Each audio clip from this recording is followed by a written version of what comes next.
Halo Infinite has arrived, bringing a banging soundtrack, fantastic gameplay, and most importantly, a fun varied sandbox that allows you to pull off those pro gamer moves.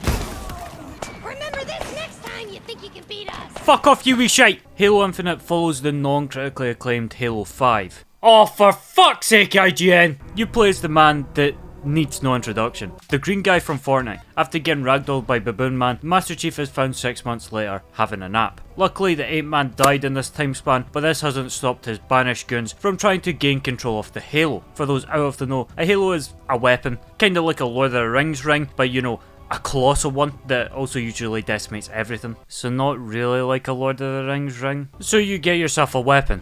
It's been 6 months. Where have you been? This is the weapon. Oh, we are fucked! What's even the time to kill on this thing? And then you venture down onto Zeta Halo to stop the banished. I enjoyed the story. It's definitely got some quirks and can be pretty jarring if you haven't played 4 and 5, never mind the rest of the series. Okay, so the Covenant, I know. The banished, I assume, are banished guys, and Cortana went on a genocidal killing spree. What the fuck happened? I missed one game. I missed when Chief battered old men in chairs. The story focuses on trying to fix the issues of Halo 5, whilst bringing back a more traditional focus on Chief, the weapon, and his foe, Gorilla Man II. It balances the usual action story we all expect, whilst weaving in emotional story beats without overdoing it, nor breaking his character. With that fantastic soundtrack doing a lot of the heavy lifting to deliver these moments, because Chief isn't exactly an exposition guy, not a face guy. I can see people finding the cast annoying, especially Anxiety Man over here, but I enjoyed the clash of dynamic personalities.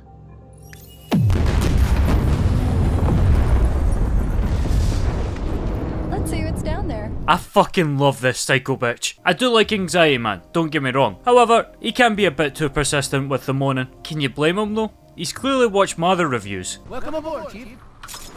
Oh fuck! Fuck!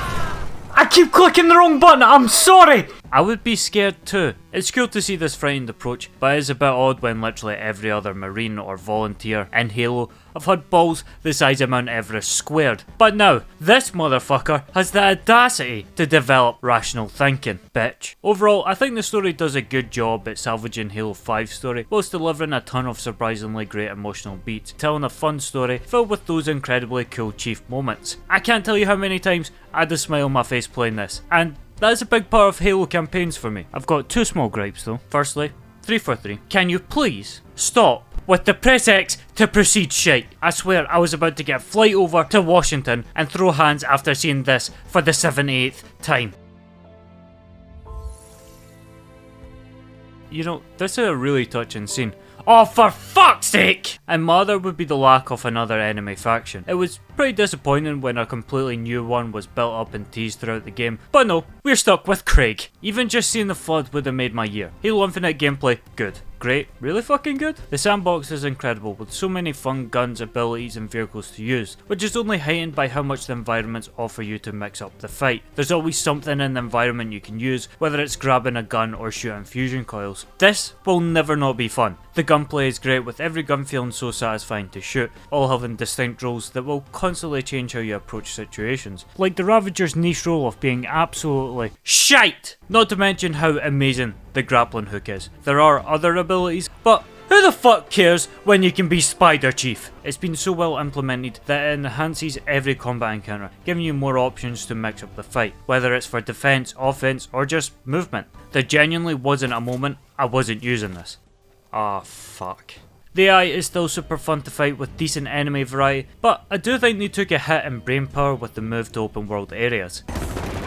Mate, I'm gonna be honest, holding up your arm isn't gonna do much here.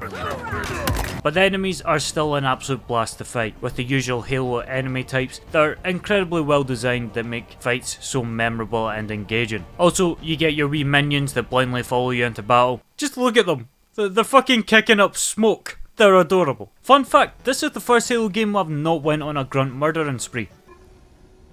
I was tempted though. And, for the first time in Halo history, boss fights are actually decent.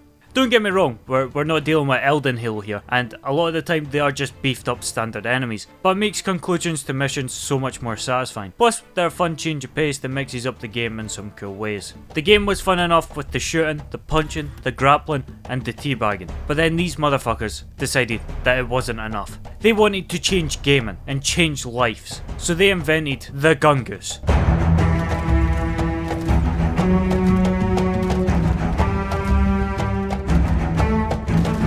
So I'm just now finding out that the Gungoose has existed since Halo 2 Anniversary. So I could either rewrite and re-record a new joke, or I could just delete this, paste this. On a general note, the Gungoose may have rocket launchers, but the vehicle handling can be quite odd.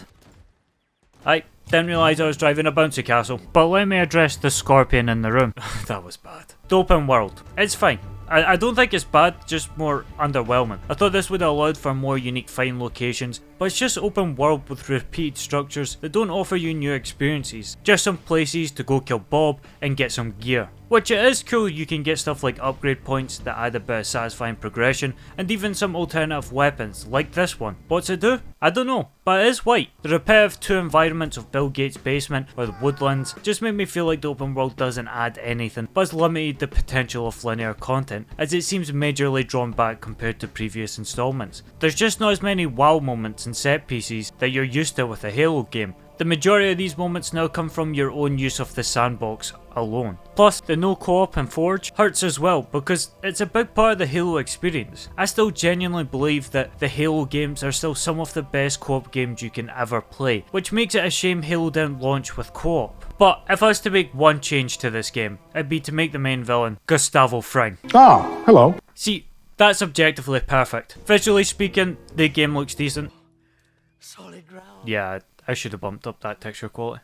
But I can't tell you how much I appreciate the return to the traditional Halo look. The Spartans, enemies, weapons and vehicles all look so good. And there are moments this game can look amazing.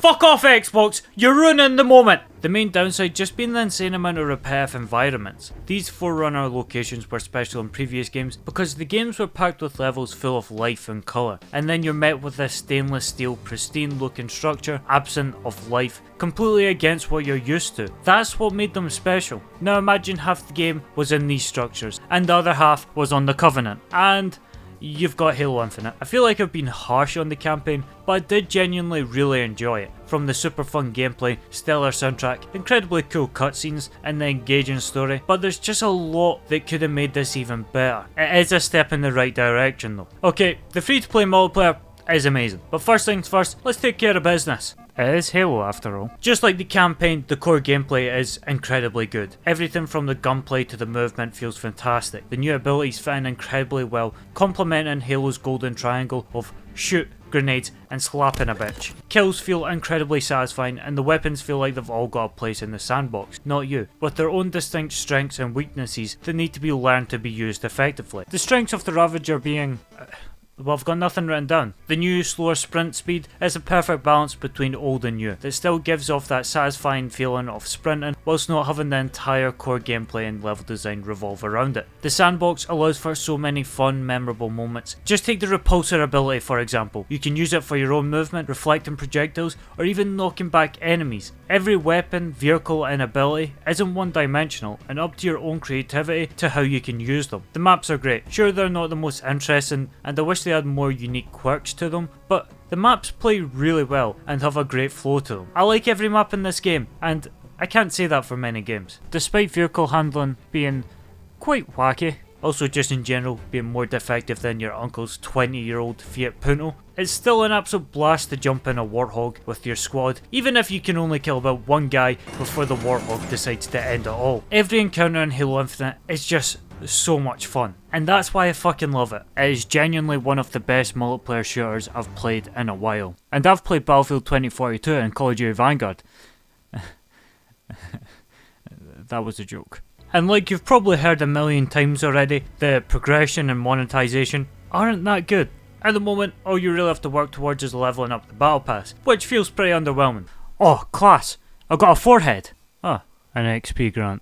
I've never been more excited in my entire life. You get XP by doing challenges, which is cool in theory, but it being the main method of XP makes you go out of the way to play ways you might not even enjoy. Having a generic XP system that rewards your score and then having these additional ways to earn XP would be so much better. You'd be more incentivized to play better and have fun in your own way, whilst also being encouraged to experiment to get the extra XP. Also, I think multiplayer games in general underestimate a simple ranking system to show your time commitment to the game. 343 have said they're working on the progression and have already made good progress, so this video could age very poorly, but this is just my experience now. Also, the monetization of cosmetics is extreme. 10 quid for cat ears? What a steal. I mean, The Witcher 3, a 50-hour experience, or cat ears? It's an easy decision. I get this is free to play, but when checking the store page has a chance of giving you a heart attack, I think they might be a bit expensive. What makes this worse is the cosmetics aren't even universal and can only be applied to certain armor cores, which mean you might spend money on a cool cosmetic just to find out it isn't compatible with a new armor core. Bill Gates, hear me out.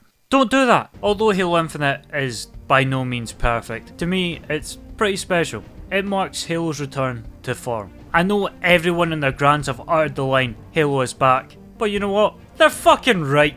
Who would have thought all you had to do was add the grappling hook? Before we rate this on the greatest ranking system of all time, I'm going to make a quick wee change here. I recently jumped back into Returnal because they actually added a pause, and that game's fucking amazing. I'm sorry, but that's sublime. So where does Halo Infinite sit? If they were together and had all the proper launch features, I'd say they're banging. But separately, paying full price for the campaign alone, and with the multiplayer being fairly light on content, I'd say they're the one above decent. Barton's not so tough, I think.